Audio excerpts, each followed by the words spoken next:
Subtle skills, big results. Welcome to the Ninja Selling Podcast.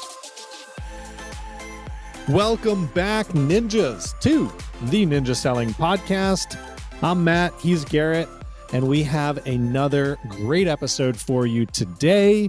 Before we dive into it, I want to thank everybody who is active and involved in our Facebook community, which you can find by just searching for the Ninja Selling Podcast on Facebook, which I've been told by Garrett that is a lot easier to do than typing out the entire URL. So changing the intro a little bit there. Don't have to do the facebook.com/ all these things. I'll get on board with using search queries and things like that. Let's make it easy. So check out our community if you're not involved in it yet. Answer a few questions. We are now, I can say this with confidence because the numbers have shown it. We are over 10,000 members in that group. And now it's like, it's just like 100 people a day now. It's like, holy cow. Yeah, we went from 10,000 to 10,100 in overnight. So it's like, yeah, we got some momentum. Pretty awesome. The other question that we've been getting a lot is, when can I get to a Ninja installation? Because I'm ready to take that step on the Ninja path. And to do that, just head over to ninjaselling.com, click on the calendar at the top right there, and then you can filter out by all the different events. Just, you can filter out for installation, and public is going to be your best bet to get into an installation. By the time this one is released, the January one in Vegas is likely sold out, but there might be another one coming up on the heels of that. So I know there's one in Maine that's in January. So there's a lot of opportunities to get into a public install if you want to do that. So head over to ninjaselling.com for all of that good stuff. And if you haven't been to Maine in January, that is the time to go to Maine. Maine is beautiful all year round, I will say. Maine is beautiful all year round. I heard about the Maine in January, and I don't think I have enough clothes. It'll likely be cold. So if you like cold weather, if you want to practice some Wim Hof strategies and do some cold exposure, it's actually a really good time to go up to Maine. In fact, I think you've convinced me. I may have to head up to Maine for that installation. I might have to head up also. There you go. Already planning the next live audience podcast, which was our prior episode. So thank you guys for tuning into that. We'd love to hear some feedback on what you thought about that. You can drop that in our community or just, message Garrett and I directly on that stuff. But we want to make this podcast everything that you want it to be too. So if you guys have feedback, suggestions, or whatever it is, feel free to share them. I can't guarantee that we're going to apply everything that you send to us, but we will definitely read it and listen because it's all about you. Yes. So jumping into our topic, sorry for derailing you with Maine in January, but I couldn't help myself. That's all right. That's what we do. I've been watching some stuff out here, Matt, right now. And we've talked about this all the time because it's fun that we get to see all these different markets. And every day, you and I get to have a lot of conversations with people in different marketplaces around the United States. And we get to see these trends. And really what happened about 6 months ago is markets started to get their kind of unique stories. Their unique dialogues started to come up, where we saw some that were slowing down and everybody's going, oh my gosh, what do I do to get these listings sold? And how do we sell them right now? And haven't seen this before. And I was like, yeah. This is a normal kind of trend that happens. And people were saying, is it interest rates? Is it inflation? They start throwing all these things at it about what's causing this to happen. And this is why people aren't buying right now. And Matt, you and I, we were just like, just do your systems. Just do your systems, stay on your systems. Don't deviate from your systems. This is a relationship built business and these will pass. But I also kept saying, I'm not sure it's interest rates. I'm not sure it's inflation that's causing this right now. And the reason I said it is because there are some marketplaces that were still doing really well. They were still pushing along very strong. Fast forward to literally the other day, yesterday, I had a handful of coaching clients, realtors in some of these markets that have been slow. And all of a sudden, there's a ray of business starting along here and buyers come to the table that are serious and willing to make some offers. And the report from everybody is, it's the report that inflation's down a little bit. This is what it is. This is what's driving it right now. And I'm sitting here going, wait, I just had a conversation just the day before pretty much with another market, that one of the ones that was going really strong. And they're like, man, it's slowing down. It's getting quiet right now. We're finally seeing that slowdown, which made me step back, Matt, and say, I call BS. I don't think it is the interest rates. I don't think it is inflation. I think this is people dealing with change. It's the 5 stages of grief that we talk about, but it's how people process change. And this is what I think actually we're seeing. I think it's a really good way to look at it. And I never had thought of it this way until you told me that.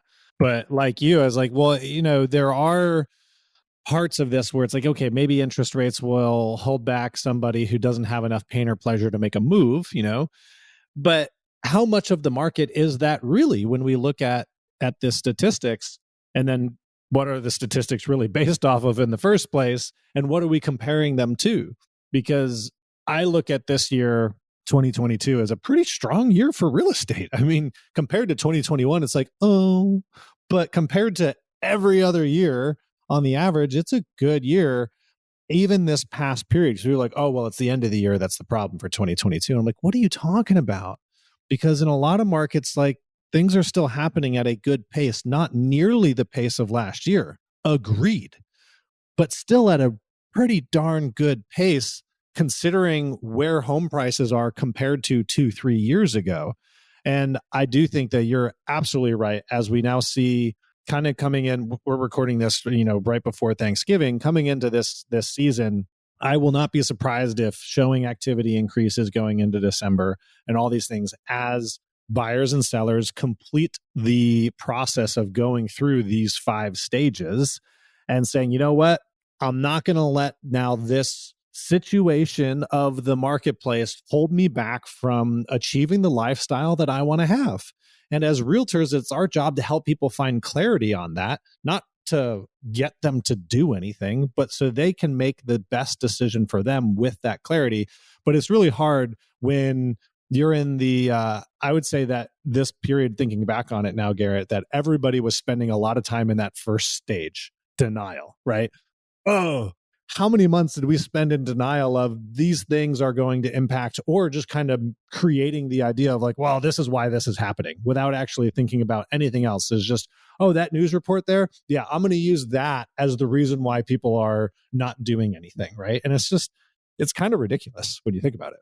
Well, it is. And this is where, so just to kind of summarize, and we should go through each of the stages of dealing with grief or dealing with change. But Matt, as you said, the first one is denial. And it's funny, if you go back to 2005, 2005, 6, 7, 2008, when the banks failed, you look at that in that moment.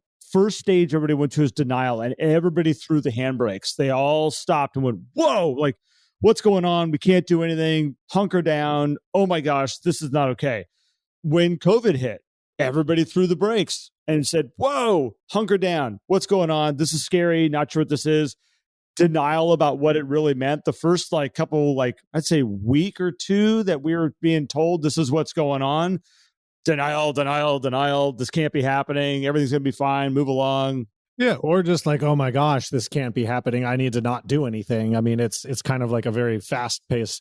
It's not necessarily the same as acceptance. I think there's this other flip side of denial that's like denial of maybe, I don't know, the gravity of a situation, right? Like, so saying, oh, it's interest rates, for example, is almost denying that there's nothing else that could possibly be impacting the real estate market other than interest rates, right? So just the change alone, and this is what I'm hoping people will take out of this episode, just when you watch a massive change happen, these are the stages that people have to go through to be able to move forward and figure out what the next steps are. So the first one is they go into denial, then they go into anger. We experienced that one. Then they go into sadness. And once they make it through sadness, they go into acceptance. And then the last one is renewal. And you won't watch people start to take action and start to move forward until they get through the acceptance and renewal area. This is where you watch people go, okay, we understand what's going on. Now we just need to move forward. I've been telling people the general population needs to see the light at the end of the tunnel. And the minute they see the light at the end of the tunnel, they're going to go, all right, let's do this. Let's move forward. Let's make that purchase. Let's sell the house. Let's make that change to this next step. And so whether you're calling it see the light at the end of the tunnel or they're coming to acceptance and renewal stage of the change, this is what I'm watching. These different markets are just going through at different paces. Now, we started a little bit before we started recording, Matt, of like, why? Why would this market maybe get affected by the information out there in a different timeline than maybe some of these other markets that we're seeing that have like got hit really fast and people went into denial very quickly and anger very quickly, which I'm going to say is some of our coastal cities, bigger cities. For sure. There's a lot of other markets that aren't the coastal cities that they're starting to see it, but it took a while for it to get to them. And is it how they listen to the media? Is it how they listen to the information that's around them? Is it how much they actually care what's going on with that? Where some of them are very, very, very like on point with it, where it pops up. It must be something we got to deal with right now. This makes me mad. Like they all of a sudden go into the denial, the anger, the sadness way faster than some of these other marketplaces. This is what I'm starting to watch. This is what I think we're seeing right now. And again, I might have said this already, but when you watch people blame it on the interest rates or blame it on inflation, and again, not everybody's seeing the same thing. By the way, that happens, that affects everybody nationally. That's what that does. That's not like in my backyard only. It's not like there's a meat packing plant that just was built in our town and people are freaking out because whatever it's going to do. Totally different than something else. Right. Than a national thing. Inflation being told that that's going up or going down. National stuff. To watch people go, the reports of inflation coming down, this is why people are coming back, and having others go, everybody's running for the hills. Doesn't make any sense. Yeah. Once you start to see those national trends do their cycle, you start to see, wait a minute. And when you bring up location, I think of the locations where lifestyle is the primary motivator for moving. And when I mean lifestyle, it's like, hey, I want to be, near a lake or a beach or something like that.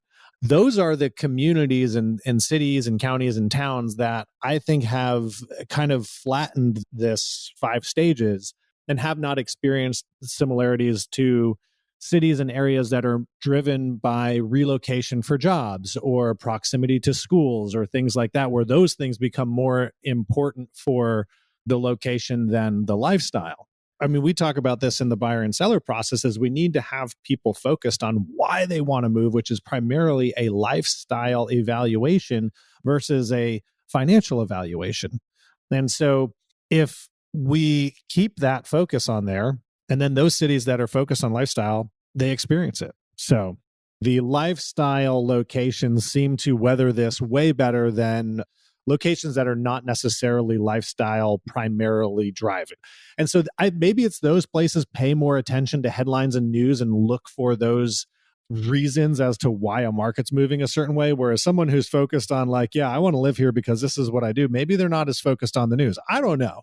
I could totally see that, Matt. I mean, I'm just kind of playing along with your idea here. And I think that very much so. You take a mountain town in Colorado, and I'm not saying a little teeny mountain town. I'm talking about a good sized mountain town in Colorado that there's a lot of people coming and going and living their lives. And it's like, they're kind of like in their little place. They're not paying attention globally, let's say. They're kind of in their little world, living their life and enjoying what the benefits are of living in that little mountain town, compared to a place like Seattle or San Francisco or New York. And they're in the middle of it. They're in the middle of the throes of all the information coming at them at 1,000 miles an hour. Well, maybe you look at it this way too, right? If you're moving for a lifestyle, your change is based and driven on pleasure. Whereas if you're moving for commute challenges or things, your move is based on pain. So if you just layer pain on pain, then it's like, well, what pain's worse? Paying this high interest rate and all that stuff that I'm paying attention to and I think it's going to be awful, or just continuing to deal with the pain that I've already gotten comfortable with. This is the region beta paradox we talked about. Whereas if you're focused on, well, okay, I would take the pain of 7% to have the joy and pleasure of living over here. That's the people who are just making the moves, And so coming back to this 5 stages of change that we talk about in the installation, and if you Google it, you find 2 small changes in the stage where there's this bargaining stage that happens after anger, before sadness and depression, where people start to negotiate with themselves and try to find the meaning of things. And this is where blame happens. What does it all mean, man? This has got to mean something. There's got to be a bigger picture going on. There's a reason for this. And so we wrap this into the anger category, which maybe a lot of realtors have experienced. Like, my sellers are upset, my buyers are upset, and they're angry at the market and they're angry at me. And what we have to recognize is they're not angry at you. They're going through the process, and we can help them through this with questions, Garrett. It all comes back to, okay, well, how do we deal with this? Ask questions. Ask questions. You got to help them figure out where they're at and help them see that if they're putting the brakes on as a realtor helping somebody through this time, you need to realize that, again, as I've said forever, people can't put change on hold for very long. At some point, they're going to figure their way through these 5 stages of dealing with this new world that's going on around them right now and getting some clarity and saying, okay, this is what we got to do.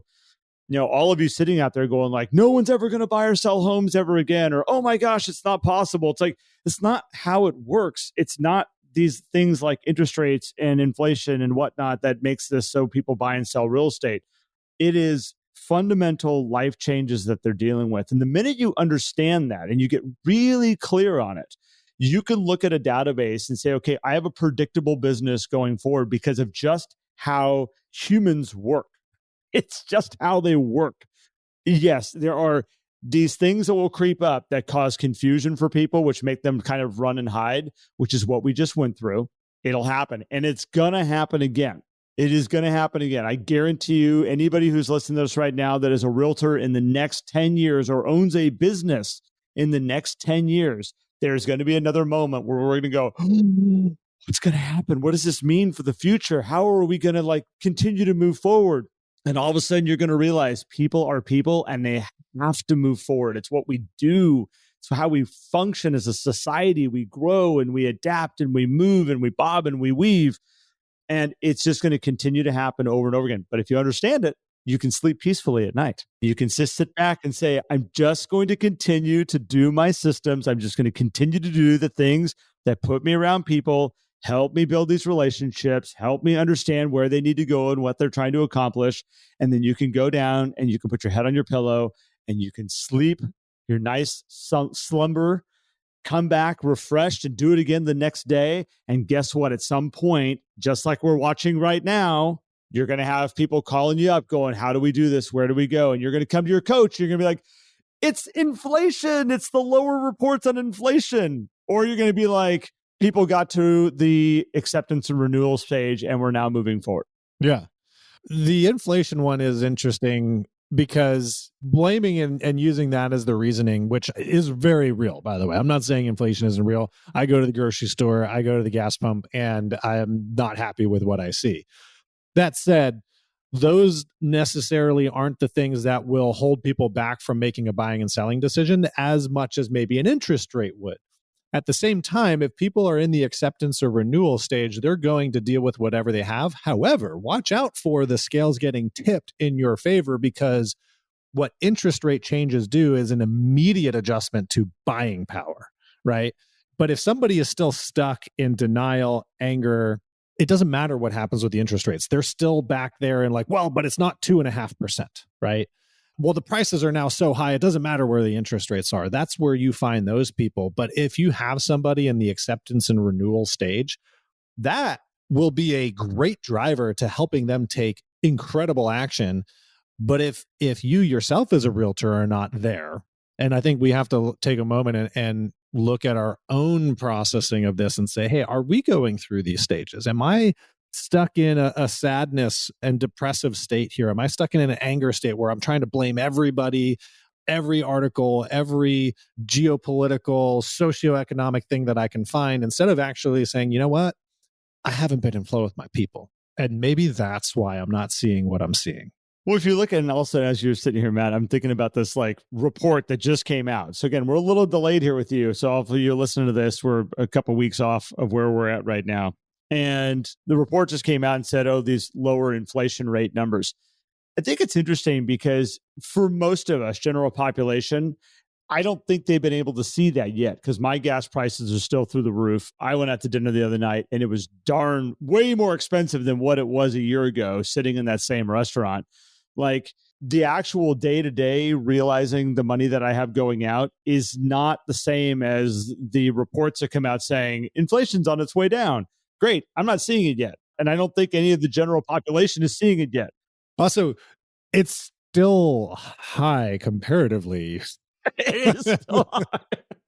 But that's a whole nother conversation. That's a whole nother conversation. But I mean, that gets into mindset, right? I mean, I think that's what it is people are looking for something to confirm their own. You look at reports like the Consumer Confidence Index, right? Because confidence is everything. If you don't have confident, clear buyers and sellers, they do not commit to something. So as strange as some of these things are, not to just flip our whole conversation on the head, maybe there's a lot to do with it. If inflation ticking down from 8.2 in September to 7.7 in October, when it was, by the way, 1.7 in February of 2021, just for reference, if that's what gives you the confidence to go out and do something fantastic. But I think there's a whole lot more to it than that. I agree. And I think that, again, it's the way that information is going into certain societies, certain towns, certain areas that people are taking it and having conversations about it and making it a big deal for themselves. And Matt, as we were sitting here talking, I'm thinking about, we've been talking about this whole thing of sellers are living 12 months in the past, buyers are living 12 months in the future. This is what this is. This is the people going through the change, and they're trying to figure out, okay, denial, anger, sadness. You can watch that with these two groups, and this is what causes them to live 12 months in the future or 12 months in the past. So trying to make sense of what's all going on here. I really, truly think a lot of the major marketplaces are just coming into the acceptance and renewal right now. And I'm really curious to see what's going to happen here in about the next couple of months, because I think people are going to be in a place to make decisions, to move forward. And man, if you have been one of the people out there, it's not a big group that are relationship built ninja based businesses. If you've been in flow with people and you've been connected with people, you could have a potentially a very interesting, positive marketplace coming up for you. Yeah. Oh man, I totally wholeheartedly agree with that too. It's like, buckle up. If you're in good flow with people, I mean, I will say even just over the past week, my own conversations with people have increased about like, well, so tell me about what's happening in real estate. And, we're starting to think about X, Y, and Z. And I mean, I'm in flow with a lot of realtors for sure. But so if you should be experiencing those conversations if you're in flow and all that stuff, because it's coming. It's definitely coming. Yep. With that being said, Matt, thank you for exploring this topic with me. It's a little moment I had coaching yesterday that I was like, we need to talk about this. So I appreciate you running down this path with me. Everybody who's listening right now, we appreciate all of you. I thank you for joining us and spending your time in our world and letting us into your space. And if you want to know more about our community on Facebook, go check out the Ninja Selling Podcast. All you have to do is just put it in the search. It'll take us right to us. You don't have to worry about all that stuff that Matt always talks about. You don't have to worry about the .coms and the slashes and the... We're past that. We're technology is working for us right now. This is what happens when like my first experience with like the internet back in the day is like I used to actually type out HTML code. And so there were like, maybe I'm too old school. You're getting older, Matt. That's what it is. Like I remember when we had to crank start the cars to get them going. I remember when I got older too, and I had to walk to school uphill both ways in the snow. In the Charleston summers. We actually had to start a car with a key, Matt. Do you remember? Yeah, you don't remember that. Everything's been push button for you. Wait, so there used to be 3 pedals down in the footwell? What? There used to be at one point, yes. You actually had to put it in gear yourself. All right. If you want to know more about installations coming up, please go to ninjaselling.com. You can learn about that there. If you're brand new to Ninja and you're listening to this going, what are all these guys talking about? You can go order the book through Amazon. It's Ninja Selling by Larry Kendall. It'll give you the background and all the information you need to see, maybe I want to learn more about this and take some of these next steps. So with that, I appreciate you, Matt. Appreciate all of you. And until the next one. Appreciate you, Garrett. Have a great day, everybody. Bye, sir. If you enjoyed today's episode and would like more, visit us at theninjasellingpodcast.com. There you will also find links for more information about ninja selling and coaching. Have an incredible day.